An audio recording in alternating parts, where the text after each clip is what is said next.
Hello and welcome back to another episode of the Betting Bankers. We're going to keep it pretty short tonight. We're not going to sort of watch along and bet along with any of the games, even though there is some good action on at the moment with Wolves being the main one. We're just going to kind of do a quick run through of some of the bets we picked out earlier and a quick preview of what we have tomorrow. So, as you can see on the screen now, up we have the Raúl Jiménez anytime goal score. So we actually got that it was 13-10 in the end, was it, Gary? So it was a nice price to get, especially on top of the Lukaku winner in the same market yesterday. Yeah, no, sorry, it was only 6-5, but still won't complain about it. So it was nice. In the 2 days, so with Lukaku, we had 150 on Lukaku yesterday. He came in after 32 minutes. Today we had 100 on Jimenez, and he was in after 8 minutes. So that was decent. Then just at the end of the first half, Paddy Power were doing a special of 5-2 for Neves to have a shot on target. So one or more shots on target. So 20 quid on that, and in about 5 minutes later he had a shot on target. So it's been a profitable night so far. Still have 100 outline on Wolves now, so the Wolves are 1-0 up. Back to my 4-6, so 166 back off that if it comes in. What's the cash out on that, actually, out of curiosity? 123 at the minute. Yeah, I suppose but that's the thing with odds on, it's never going to come in that much. Yeah, and I've been flicking between, so I'm watching the golf here, and I've been flicking between the golf and the football. Olympiacos definitely aren't out of it. So like they scored so late at the Emirates. It was basically the same idea. It was a 1-1 draw in Greece, and then Arsenal took the lead early in the Emirates, and then Olympiacos scored very late. So they're definitely not out. Sorry? They're playing with a good bit of confidence, so I wouldn't be surprised if they do score, but hopefully not. Hopefully Wolves can hold out. Yeah. We might actually start putting up on maybe our Twitter page or something, just a track in our P&L, because we're talking about these winners here. I think for our own record, it might not be nice to start tracking these in a little. Yeah, we'll do that. Like, it should be fairly easy to put together, and we'll put it up on one of the screens here on the live stream, so people can track that. Yeah. But yeah, so it's been a good day so far. Little bit disappointed with how the golf has gone so far, but still not out of it. So Henrik Stenson, basically after last night, I had a look around. So obviously we'd said Henrik Stenson and Tommy Fleetwood were the two that I kind of recognized last night, and that I had backed already. I went away and looked a bit further, and a couple more came up. So my biggest bet is on Paul Casey. Okay. He came up, so from looking at the course layout, essentially, I think I mentioned this yesterday as well, we want someone who is fairly long off the tee, but is fairly accurate off the tee, and has a good kind of greens and regulation percentage. So looking at it, Casey basically, he's in the top 50 of the longest drivers, the top 40 of the most accurate drivers, which is like, so who was top of the most accurate was Jim Furyk, and he's probably the shortest driver. Yeah. So you'd expect those to be one or the other, really. Yeah, exactly. So it's odd to see somebody that's nearly as accurate as they are long, if you know what I mean, in terms of ranking. And then he was in about the top 45 in greens and regulation as well. So he stuck out. I know he has had some trouble with his putting in the past, but the putting is a little bit easier on this course than it would be on most courses. Really, like, the difficulty here is keeping the ball on the fairway and not putting it in the rough and taking that 50-50 chance of whether you get a good lie or not. So it'd be interesting to see how he gets on when he goes out on the course. But it's to get a little bit windier later on, so he hasn't got the greatest conditions. The one player who has played, who have backed, is Henrik Stenson. He finished level par. So he Kind had an of awful. disappointing. Yeah, I mean, if you had given it to me after the first 4 holes, I would have taken level par. Because he had an awful start. He bogeyed the first, was in the rough on the next 2 holes. One of his shots, so he hit a drive, and he had 225 yards to the green from the rough, and his second shot went 25 yards. So I haven't seen the shot that he took, but like for it to go 25 yards, he must have had an awful lie, and he still managed to par that hole. So we got it back, ended up going from 1 over to 2 under, and then had 2 late bogeys, which kind of cost him then. So all in all, it wasn't like a really bad performance. He's still within 5 shots of clubhouse leader at the minute, and I doubt anybody is going to beat the 5 under by a significant margin. So 5 shots behind with 3 days action to go for a 90 to 1 shot isn't bad. But just after turning it around and getting back from the 1 over to the 2 under, it's a little disappointing that he's back at evens. Yeah, it's a shame. And we've got that first round leader. There's a couple of first round leader selections on as well. They're not looking too great either. I know there's a lot to go. You backed Hunan, I think, didn't you, at one point, or you talked about? Yeah, so Hunan is the one that the main bet I have for first round leader, and he's just gone out on the course. So he was 90 to 1. I saw him at 80 today. I think he came in. Yeah, I have him at 90s, and they're playing the top 7. Top 7 in that. So I think he needs to get the 4 under to have to get the top 7 as it is at the minute. I'll just check the leaderboard now. Yeah, but you're looking at that. Yeah, go on. He needs 4 under to get that. Not beyond the realms of possibility, but as I said, we need the wind to stay away, because if the wind kicks up, then it will be hard to do. There's a few monster holes on the course. So like the 9th hole is a 515 yard par 4. So like that's a monster. There's a 607 yard par 5. There's a few monsters out there. A 250 yard par 3 as well.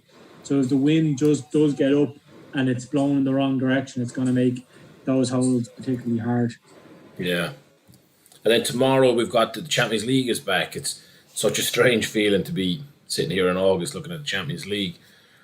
But I'm not sure which game has caught your eye, Juventus Lyon or City Madrid. But I think probably we would have forgotten about it with the gap, but for Juventus and City, and Juventus and Madrid even, to have lost both of those first legs, I think caught a lot of people by surprise. I know we'd actually looked at Lyon earlier in the season. They kind of, they were a fancy of ours. Not necessarily to win the Champions League, but we like to look at them earlier in the year. They got a 1-0 lead now going to Turin. I'm not sure if you've paid that match much attention. We've talked about it, how miserable Juventus have been since they won the league. And now they've got to turn it on because, obviously with a draw they're out as well. So it's advantage Lyon, really.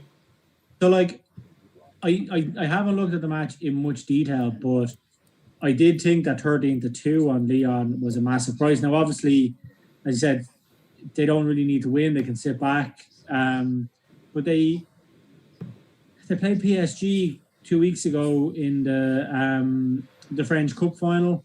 And they played pretty well in that. So they're not a bad team, if you know what I mean. So Juventus do need to bring their A game. I don't know whether I'll have a bet in the game or not, but I think 13-2 is big. Maybe 7-2 is probably more accurate on it. Yeah. But yeah. In the last month, Juventus have played 8 games. They've won 2, drawn 2, and lost 4. So they're not really in great nick, and they've lost 3 of their 4 since they won the league. Now, obviously, winning the league, it's a mentality issue. Once you've won it, you don't necessarily have to. Basically, there's nothing to play for. So we've seen that multiple times with other teams. It's an interesting one. And the City game is. We've talked about this before as well. When you can sit back and defend the lead, it's it's an interesting one for City. I don't know if I'll bet on that one. I'd probably skip that one, to be quite honest. I know we've talked maybe about goals and stuff, but they're going to be, the markets are terribly priced there, so it's, there's no real value to back any kind of goals in that one. Yeah, so you might have seen me punch in the air there, but I've just seen that Young Hunan has had a birdie, so he's 1 under after 2. So that's good, John. Who had the birdie? Hunan. Very good. So that's nice. It said be good, be good to get a run out of the 90 to 1. Now, obviously, there's a long way to go. There's still 16 holes to play. But birdie in that hole is decent. That gives us a good run of it. One other bet just to mention, so on the golf before I move on to our continue the conversation, I did do an ACCA of 3-ball pairings and a treble of 3-ball pairings as well. So the treble you could probably still get on because I don't think they've kicked off yet. So the treble is Paul Casey, Adam Scott, and Jazz Janawathanand to win their 3-ball. So all they have to do is have a better score than the other 2 players they're playing with. Casey is out against Poulter and Simpson. I said if I think he's going to win the tournament, I kind of had to back him at that. He's 21 to 10. So even in a single, if you're looking for a bit of interest for the evening, 21 to 10 on that single, I think it's great value. Yeah. There's Ricky Fowler, Bryson DeChambeau, and Adam Scott. Fowler's in decent form. DeChambeau is obviously kind of an enigma. He drives the ball a mile, but I think he could find trouble on this course, especially if the wind gets up. And I think Scott is overpriced. So again, Scott is 12 to 5 there. And then Janawatana, he's a really, really, really consistent player. So the only thing he hasn't got is length, but he's really good greens in regulation and really good at accuracy, and he's 11 to 5. So the treble on that pays 33 to 1. Right. I said Janawatana it's a punt really, but I think he has a chance. The other 2 I'd be really strong on. I expected them to be about maybe 6 to 4. I can't believe they're priced up at over 2 to 1. So anybody has said looking for interest in the golf today, I think that would be yeah, be they're not bad prices to just round out your evening. Yeah, exactly. And then on the football tomorrow, so as you said, I don't really see, apart from Leon being a big price, I mean, not known, I don't know whether, they're a big price and I don't think they should be as big, but I don't know whether I'd classify them as value, if you know what I mean. Yeah. So apart from that, I don't see anything sticking out. I did fancy City to win, and I backed City to win in Madrid that time, probably 6 months ago at this stage. Would I be backing City at whatever they are, 3 to 4? Probably not, especially with the likes of Aguero out, etc. So, the draw double there is an interesting one. It's 17 to 1 for the 2 matches to end in a draw. You said it's 10 to 3 for the Juve Leon match to be a draw, which is not hugely above your standard draw prices. But like you said, the away win just seems a lot to ask for, especially as they know they can defend the draw. And then the City Madrid game, it's the same idea. It's a big lead, 3-1. So if they don't score early in Madrid, they could be in trouble. And I just think we're looking at the games today.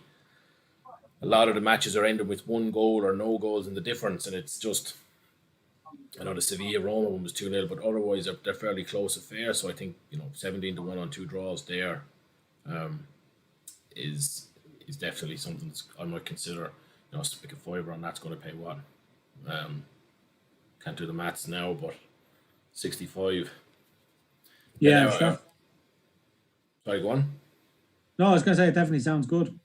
And then our pet team from our first stream, Deportivo, they're playing in their Segunda Division relegation match. So against the I forgot how to pronounce it now, but they're playing in early match tomorrow, 7:00. So that's an interesting one. I think we watched a couple of their matches. They were a bit unlucky possibly to end up in the relegation zone. So it's actually the Fuenlabrada they're playing at 7:00 tomorrow. Are they 7 to 2 or something like that? They're a big price anyway, Deportivo. Yeah, let me check that now. It seems that was one of the ones that kind of 7 to 2 would seem very high. Let me look at this now. Where did you see that price? I thought I saw it on Betfair as I was flicking through earlier on, but I said I might have got it incorrect. They're 11-2 Yeah, it tomorrow night. seems. Yeah, they're 5-1 on Paddy Power. It seems a Yeah. very, very generous price. You double him up with Leon. Let me just. Yeah. I need to go through it. Obviously, there's there's some MLS there as well that I wanted to look at.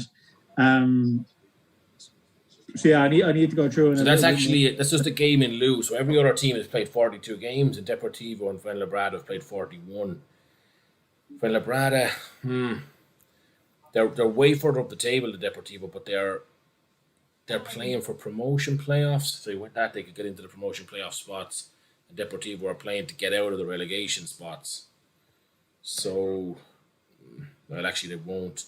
They need to win by about 12 goals, Deportivo. Yeah, maybe it's maybe worth leaving that one slide. Yeah, But yeah. there's some good prices out there, all right. Yeah, so I said I think I'm gonna relax a bit with the betting on the football because I don't see. I might have a look. Like we've had good success, as we've been saying, in the goal scorer markets. Yeah. Now it's hard to know, the teams that are going to line up. Well, Benzema's been getting an awful lot of game time since the restart, and I wonder what he's going to be. Let me just jump in here and check what he's priced at tomorrow. I mean, I can't see City keeping a clean sheet really. So to score any time, Benzema's 6-4. Yeah, I like the look of that actually. Kevin De Bruyne at 2-1. Yeah, I've no real massive fancies tomorrow, to be honest. The prices aren't great, generally speaking. So I think I'll maybe look at a same game multi for the entertainment of it, but probably not back too much. And a lot of action Saturday and Sunday as well, so probably keep my powder dry. Yeah, exactly.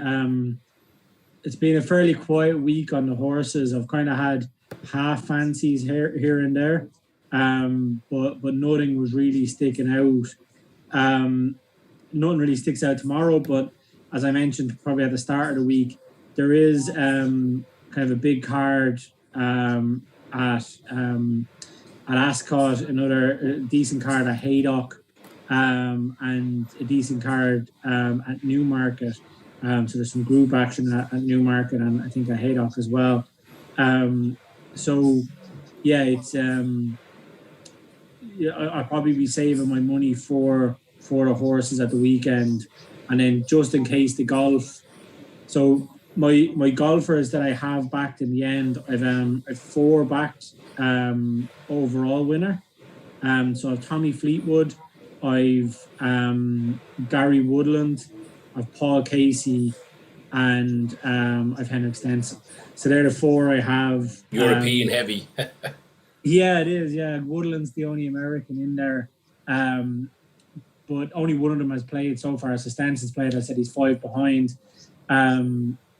If it happens that they go on bad runs and they don't make the cut, well then you might have to reload on Saturday. So kind of keeping that in the back of my mind as well. And you don't want to dwindle your betting bank, even though it's been a profitable couple of days. It's very easy to, waste a 50 or 100 here. We talked about this offline a little earlier. There's such a temptation, first of all, for the stakes to ramp up, and second of all, like you said, to just throw, probably bets that you might either skip or put 1 or 2 quid on in normal circumstances, and all of a sudden you're putting 20s or 50s on them now because there's a lot of money in the kitty, and you just kind of get, like you said there, you'll have a couple of first round leaders and like half a dozen outright winners, and then if they don't make the cut and they don't win the first round, you could be putting another whole set of bets on then the weekend.